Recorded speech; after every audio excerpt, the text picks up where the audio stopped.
बिल्कुल आऊं तव्हांखे ॿुधाईंदो आहियां। रुकन बुड़ा लग लेगारी हाउस ते पीपी तालके सिंजोरे जे सदर राजा आफ्ताब लेगारी जी मिज़बानी में शहीद जुल्फकार अली भुट्टो जे 97वें सालगिरह मल्हाई वई। मैं इक़्तिदार बज़ाते खुद जुल्फ़िकार अली भुट्टो के लिए नहीं चाहता था, मैं इक़्तिदार गरीबों के लिए चाहता था। शहीद जुल्फकार अली भुट्टो जे सालगिरह जो केक तालके सदर राजा आफ्ताब लेगारी, आसिफ अली रिंद, राणा हाजी अनवर राजपूत, हाजी सादिक लेगारी, यूसी चेयरमैन साईं बख्श लेगारी, नवाब खान बबर, सकंदर अली लेगारी, सईद खान लेगारी, जहान खान बबर, हुफदार अली बुगटी, भाई खान लेगारी, खादम खास केली, अवैस खास केली, साजिद जाफरी ॿिनि पार्टी अॻवाननि केक कटी शहीद जुल्फकार अली भुट्टो ऐं शहीद बेनज़ीर भुट्टो जे अहसाल सवाब लाइ दुआ घुरी वई। शहीद भुट्टे जी सालगिरह तक़रीब खे ख़िताब कंदे राजा आफ्ताब लेगारी, आसिफ अली रिंद, सादिक लेगारी, हाजी अनवर राजपूत ॿिनि ख़िताब कंदे चयो आहे त शहीद जुल्फकार अली भुट्टो असांजे कारकुननि लाइ हिकु सियासी नज़रियो आहे। पीपी हिन वक़्तु शहीदनि जे नज़रिये जे तहत अवाम जी ख़िदमत करे रही आहे।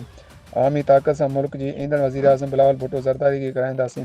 शहीद जुल्फकार अली भुट्टे जे सालगिरह तक़रीब में अली गुल रिंद, शमशुद्दीन लेगारी, गुलशेर खास केली, हुफदार बुगटी, भाई खान लेगारी, फरमान लेगारी, गुलठार लेगारी, सादिक लेगारी समेत अॻवाननि कारकुननि शिरकत कई। जमाल Bugti, media news HD, तालका reporter, Sinjhoro.